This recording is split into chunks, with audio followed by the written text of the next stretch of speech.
So, a recent YouGov survey has found that 37% of 18 to 24-year-olds now say they believe in a God, compared with just 16% in August 2021. So you can see this was reported in The Telegraph. It was a YouGov poll. And the same poll showed that atheism among that same demographic has dropped sharply from 49% in 2021 to 32% today. So there's a substantial increase in religiosity among Gen Z, among young people.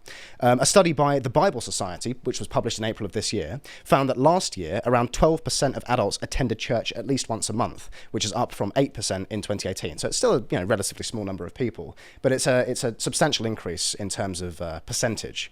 And at the tip of the spear is young men, with over a fifth of 18 to 24-year-old men attending church at least once a month, which is a huge increase from the 4% in that demographic in 2018. And women in the same group are sort of following a similar trend of increasing church attendance, with the research identifying Roman Catholic and Pentecostal churches as being the most popular among these groups. And I find that quite interesting because I'm a Catholic and we're going to get into that. And it is because of I think for a long time, the church, in the face of the new atheists who were arguing people out of faith, the church tried to hug people back into faith by being a little bit, trying to modernize and having a kind of happy, clappy, guitar strumming type of Christianity that I think a lot of people, certainly my age, and I would imagine your age as well, associate Christian faith with. And so when we encounter a kind of traditional Latin Roman Catholic mass, it's something quite different to that. It's far more intense, it's far more profound, deep. It's got all the bells and whistles, if you want, and you don't feel pandered to, and you don't feel insulted by how dumbed down it is. And it's actually that I think a lot of young people are crying out for. They are crying out for authenticity and depth of experience, and not to be, insulted by somebody thinking that what they need is a kind of happy, clappy, very superficial form of faith. Kumbaya form of faith, yeah. Exactly.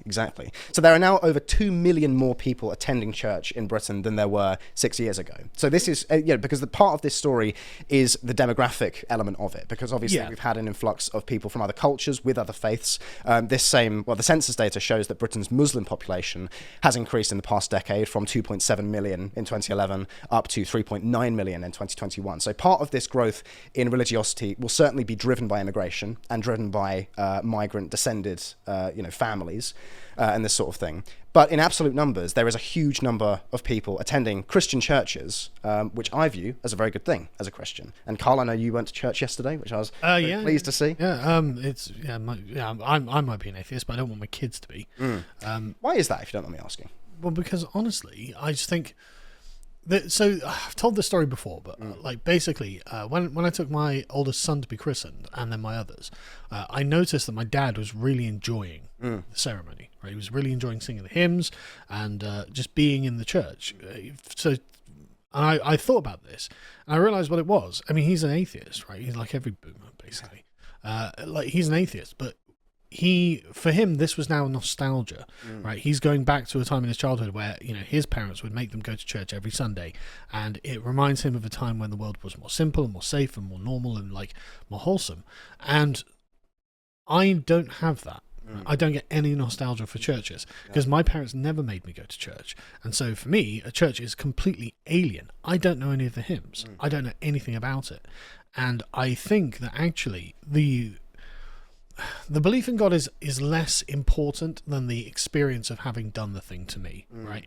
So I'm not going to browbeat my kids to believe in God or anything, but I want them to know that this is the sort of traditional English thing to do on a Sunday. Yeah. Right? Yeah. And I was removed from that tradition, so I don't have any feelings one way or another actually towards it. I should have nostalgic feelings of being bored in church. Okay, it was, if you're bored in church, great. That's a privilege, frankly, to be bored in the modern era. So if you get to be bored for an hour or two on Sunday mornings, not the end of the world.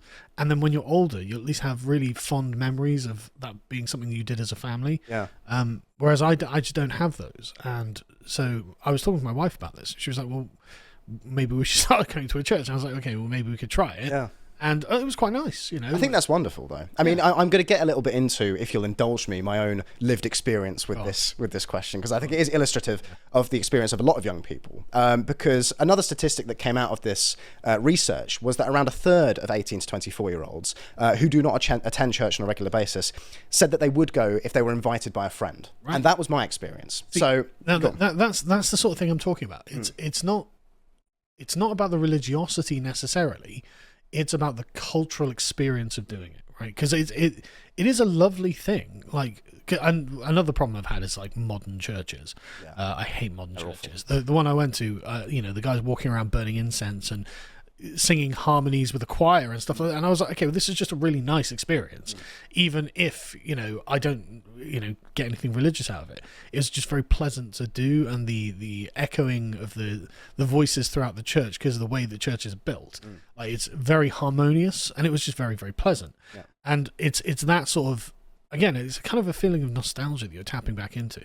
And like with mine, I just wanted my children to at least say, well, I had to go to church, but then when they get their kids baptized, at least they'll enjoy the thing and they'll understand why they're there. But sorry, go on. Yeah, so I went to a Church of England primary school, and the church that was associated with the school at the time was very much the former sort that you were talking about, in that it was trying to appeal to us and trying to be kind of cool, and that always made me cringe. I mean, tell me that I'm wrong. Tell me why I'm a sinner. Give me the scripture that is the moral instruction that will help me on the day-to-day basis. That's what I want. I mean, when I went on Sunday, the guy was like, "Yeah, Jesus said I'm here to bring division." I'm like, "Okay, I'm listening." Yeah. That's not happy clappy like kumbaya stuff. What's the division? I'm not going to, but like between daughter-in-law and mother-in-law. Yeah, exactly. And it was like, okay, well, I'm listening. That's at least interesting to hear about. But that's the point. It was a pandering, supine, deeply uncool form of Christianity. I was raised with at school, and my parents are not churchgoers, but they're the kind of people that if you ask them, they will say that they're Christians, because I think there's a distaste for calling oneself an atheist, I think, among certain people, which I do understand, because there is a coldness and a hopelessness to it, I think, in a lot of people's eyes. But nevertheless, I was an atheist during much of my childhood and teenage years. I thought religion was stupid. I thought it was a stupid thing for stupid people. And my takeaway from school, my religious education at school, and my kind of experience of church at school, was that the Bible was basically like happy little stories about happy little people doing happy little things in a way that was really like this is just fiction and it's just nonsense, basically. So I was, militant atheist, big fan of, your Richard Dawkins, Sam Harris, yourself actually, Carl, as well. I was never that militant about it. It was never really something I thought about that much, but I just was. And I just wasn't up for any of it. I thought it was all really dumb. And then I went to university, and about 19 during lockdown, I was spending a lot of time by myself, and so there was a lot of sort of introspection, sort of contemplation, listening to a lot of people like Jordan Peterson, and it was around that time I started to think in a somewhat religious way. Do you think that this is representative of a lot of Zoomers' experience? Well, in this research and in the coverage of it, lockdown is noted as being a being a real inflection point for this trend. Yes, and I don't think it's surprising, because there was nothing else to do, and I think many people were racked with fear, depression, loneliness, anxiety, and so it's no surprise that people went searching for meaning in other places. I know I did, and that's largely what led me to faith, basically, because I wouldn't have called myself a Christian at this time. I was more given to a kind of perennial view, which is like all religions are. They point towards the existence of the same fundamental reality, and they're all equally valid routes to a kind of transcendent experience, which I don't believe anymore, incidentally, because I was thinking in what I have now come to realize was a very Catholic way. I was thinking in a very black and white way about reality, morality, beauty, goodness, truth, all of these things. I felt that I was totally opposed and remain totally opposed to relativism, which was a large part of my university experience, because I was educated in that institution by postmodernists, by people who were atheists, didn't believe in objective morality, didn't believe in objective beauty. Everything was in the eye of the beholder. Everything is what you make of it. All lifestyles are equally valid. All actions are essentially, there's no right or wrong. Yeah, there's no foundational reality to any of it, and that is just a totally disempowering, nihilistic view of the world, which just totally bounced off me. And I think it's bouncing off of a lot of young people, especially young men, who feel within the depths of their soul that there is a fundamental reality that we can interface with if we are open to it. So I wonder how much of this is actually a revolt against the concept of freedom. Yes. Right. because everything that you're saying there, the whole purpose of the relativistic universe is to make people maximally free from, honestly, normative moral judgments. And I think that's actually a very unhealthy way to live. And I think it's the Catholic Church in particular that appeals to a lot of young people because they have strict rules and hierarchy. You will do this. There's no grey area. Exactly. There's absolutely no grey. And I really think that this is about, there's a kind of, I don't want to say yearning, but I can't think of a better word for that, a kind of soulful, longing for structure and order. That's so right. And I really think this is where the right, and this is where all the conservatives have completely left the field, because the liberals are going, well, why should we? It's like, okay, well, without God, the conservative has a very difficult time actually articulating their own argument. And we're going to get into that, because that's I do want to, I mean, I don't want to get too kind of deep, because I realise this is just a daily podcast, but there's points here that I think are need to be made. So to finish my kind of story, I attended a Latin Catholic mass with a friend of mine, because she was going, and I was driving her to the place, and she was like, do you want to come in? And I was like, yeah, why not? Go on, I'll see what this is all about then. And I was somewhat open to those ideas at the time anyway. Attended it, and the priest was there banging on the lectern, talking about the shifting sands of liberalism being no foundation for our society, and I was sitting there kind of like, okay, really resonated with me, and so I started to pursue this, this sort of this tradition and understand more about it. Started attending a Catholic church. Had the great pleasure of getting to know my local priest, who is an amazing, deeply wise man, who has become something of a mentor figure to me. And my faith has just grown and grown. And a large part of it is because of what you just said, which is that I, and everybody my age has been educated to believe that the substance of life is to be found in the limitless pursuit of self-expression and individual kind of growth, whatever that means, whether that's the accumulation of wealth or the accumulation of experience. The idea, for example, that you don't start a family until you've lived your life. Whatever that means. I mean, it basically just means like traveling and partying, which sure is maybe fun for a couple of weeks, if it helps. But it's not it's not a real, it's not a deep form of meaning, and it gets old very quickly. And that kind of hedonistic lifestyle is just no way to live. Because that was another thing. I mean, I sort of, when I was at university, again, as many people do, because this is the lifestyle and the culture that is encouraged at university, you do engage in that kind of thing. Of course, everyone does. Yeah, you do engage in a hedonistic lifestyle, and I very quickly realised that this is no way to live. Even Anjem Chowdhury did. Yeah. Like, unironically, there are pictures of him in university partying. Like, okay. And it's just not, it's not fulfilling, and it's actually quite the opposite. It makes you feel empty, and it makes you feel without substance and without rooting, and so many people wonder why depression and anxiety and mental illness is so widespread. I think it is because of this. It's because of this rootlessness. And this really, I think, is the sort of end point of the liberal view of freedom. And so I'm actually not that surprised that Gen Z are like, okay, but I would like some order. I would like moral order to the universe. Yes, which brings me to this principle here. And again, I don't want to get too down in the weeds with this. Okay. But I think that this is crucial to understand, because this explains, in my view, why Christianity, and particularly Catholicism, is growing at such a rate in Britain, and why young people are so drawn to it. And that is because the story of the Bible is not just happy little stories about happy little people, like I thought it was when I was growing up. Yeah. It is actually a description of the structure of the universe, a perfectly accurate description of the structure of the universe. And as somebody who was already thinking that there clearly is an interconnectedness, a oneness to reality that cannot be explained through the quantitative means and language of science, these ideas really resonated with me. And especially, rejecting, as I was at that time, the culture of, individual freedom and hedonism and all that sort of thing. When I encountered these ideas, it just makes perfect sense to me. So I've taken this from a book called A Father Who Keeps His Promises by Scott Hahn, which is a brilliant exploration of the Bible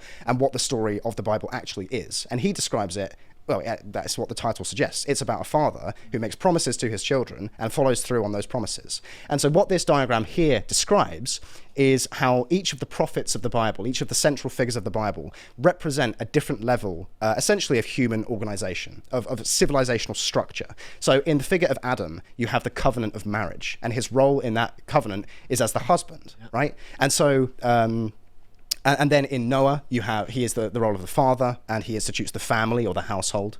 Abraham is essentially represents the tribe. In particular, the sort of protective father as well, right? That's right. So he saves everyone from the flood. Yes, that's correct. Abraham is the figure of the chieftain, the leader of the tribe, who God promises a great nation to, and promises to, spread his seed across the world and bless all people. Moses is the judge and the leader of the nation. in the 12 tribes of Israel come together. Well, he's the form a nation. lawgiver who instantiates justice among the Israelites. That's right, yeah. Then you have David, who turns the nation of Israel into the kingdom of Israel under his throne. Yeah. And then you have Jesus. Okay, so so through my philosophy degree, I got really into aesthetics, and part of aesthetics is storytelling and archetypes, and these archetypes really are meaningful, right? Because in the figure of David, in particular, you have not only the king of the nation is the politicization of the nation against other nations. Right? Yes. It's not just they are under the heel of Pharaoh or whatever it is. But from this, David creates an empire. Yes. He creates a great and powerful kingdom. And so the line of David becomes the prestigious thing that Jesus comes from.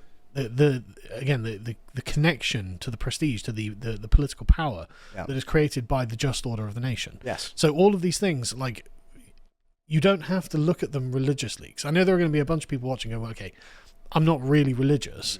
Okay, what can you get out of this? And the answer is the archetypes, I think, are what you're talking about, is they are real. Yes. Whether you're a believer in God, regardless of how they come about. Yes, but this is the point, is I was argued into Christianity. I was not hugged. I got to Christianity through rational means. Like I came to believe that a lot of what I thought of as being irrational about religion is actually what I would call post-rational. It exists in the realm beyond rationality as opposed to before rationality. It cannot be understood through science. And so requires a different type of sense, which is faith.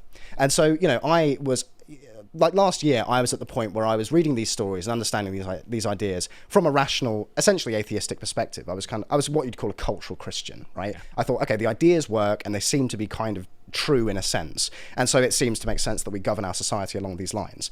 But what the leap of faith actually is not, I believed at that time that these were something like the closest approximation to the truth, and that the Bible was kind of the closest we've got to moral reality, to painting a picture of the moral universe. But what faith is recognizing that it's not just the closest to it, it is actually the thing itself. So Jesus is not just a guy who got it nearly right when it comes to morality. He was actually literally the Son of God. And that's obviously you start to lose people at this point because people think you're talking nonsense. But that's what faith actually is. Sure. And the thing is, there are going to be a bunch of people who aren't going to be prepared to cross that threshold. Yeah. But the archetypal structures that you're presenting here, I think, in themselves have a great deal of value. Yes. And even if that's all you take from this, that's better than nothing. Well, exactly. But also, and nothing is what mainstream culture offers us. Well, exactly. Yeah. The liberal order would have that there are no archetypal values. Yes. And there is no right difference between right and wrong. Yes. But this also provides a good sort of framework as to why Muhammad doesn't fit, why he's obviously a false prophet. Yes. Right? Because what does Muhammad, as a barbarian warlord, bring to this? What's the covenant that God makes with Muhammad? Exactly. And it's depraved, frankly. It's awful. I'm not going to alliterate it, but it's not good, and it doesn't fit into the ascendant procession. Mechanisms. The procession of things. So like I said, I'm not a religious person, but I can see the value in understanding the world through these kind of archetypal frameworks, because they represent what is true about human relationships and the way that we interact with one another. And so the fundamental case here is that these human structures like marriage, family, tribe, nation, kingdom, and church are not arbitrary emergent phenomena with no sort of implicit or fundamental meaning. They are actually ordained by God, created from a top-down perspective, and it is it is man's role, in the same way that the role of a tree is to grow, and all trees follow that pathway because they don't have free will.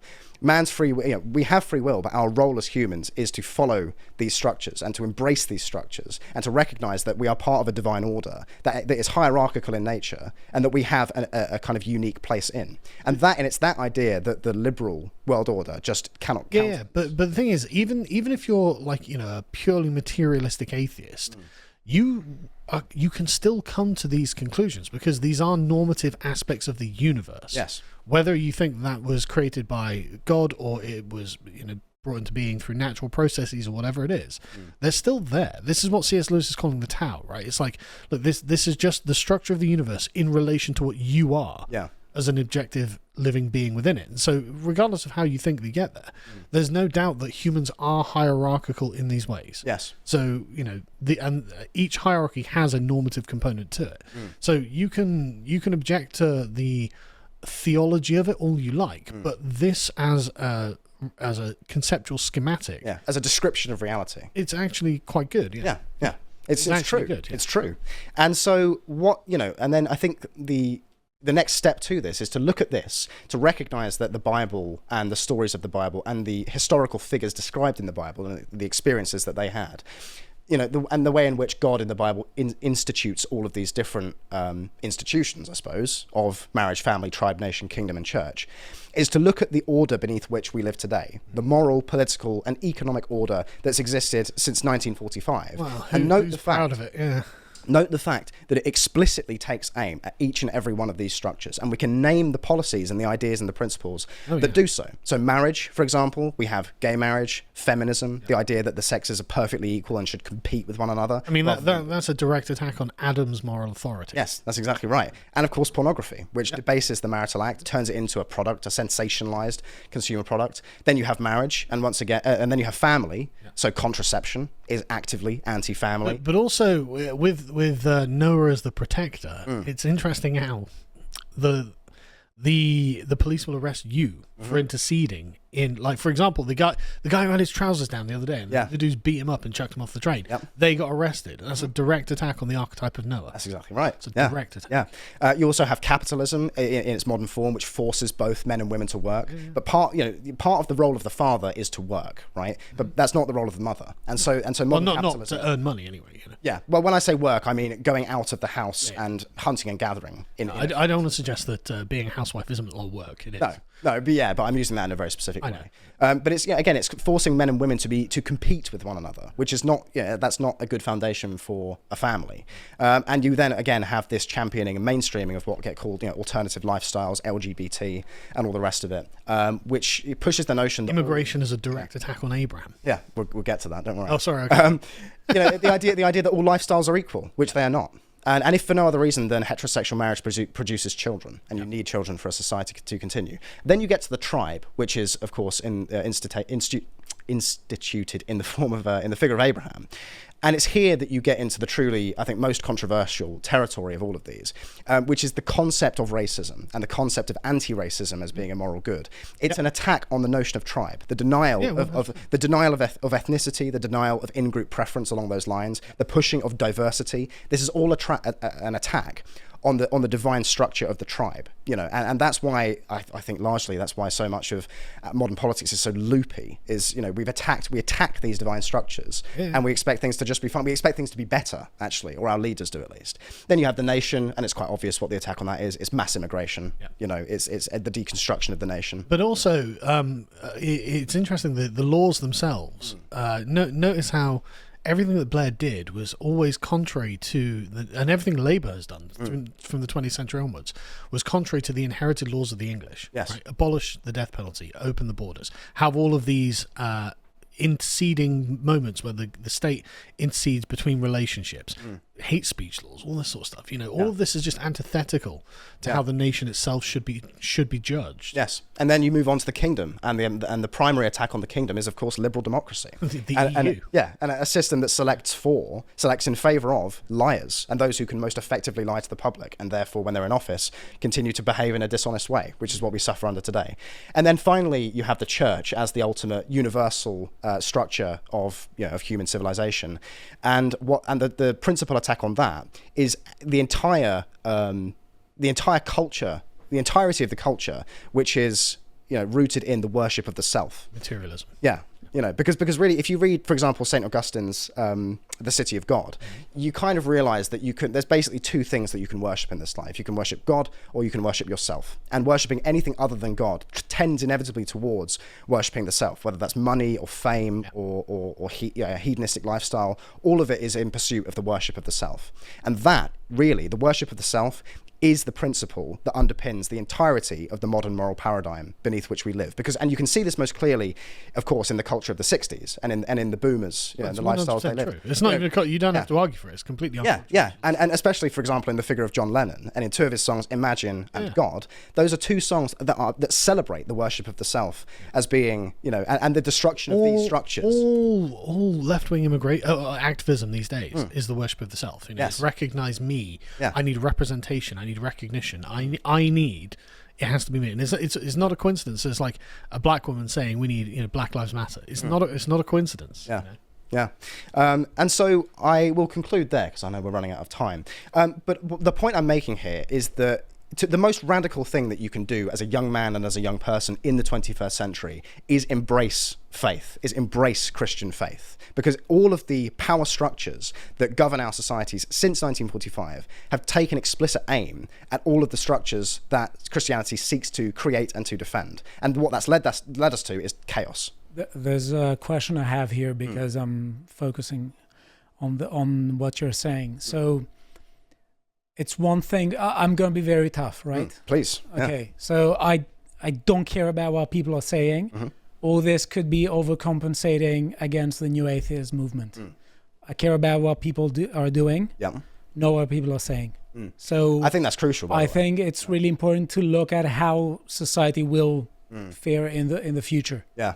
Right. So we'll see. And that, Carl, I think because for me, it's mostly about how someone actually conduct, or it's actual conduct. Yeah. And it's an issue of unmediated question of how you relate with what you consider to be divine. Yeah, and I agree with that. And this is why, in my view, the faith itself, the genuine, authentic belief in God, the idea that there is a creator, that the universe was created, that there is a will that underpins all of reality, that wants us to behave in a certain way. That's why that is crucial as part of this equation. Because if you genuinely believe, as I do, that God is essentially watching you at all times and judging every move you make, it does force you to behave in a certain way. And when you stray that path, when you sin, then you feel very guilty about it, and you pray for forgiveness. But even if you don't have a literal faith, taking this as a metaphorical truth about the universe and human society, I think is valuable in and of itself. It's better than nothing, as I said before. A little bit better than nothing. Yeah, it's one step on the path, I would say. Because I was a big believer in the idea of metaphorical truth again, sort of about a year ago. Yeah. But now I just believe in truth. Okay. A full stop. Right. So there we go. If you would like to watch the full uncut version that is also uncensored, head on over to lotuseaters.com to find out more.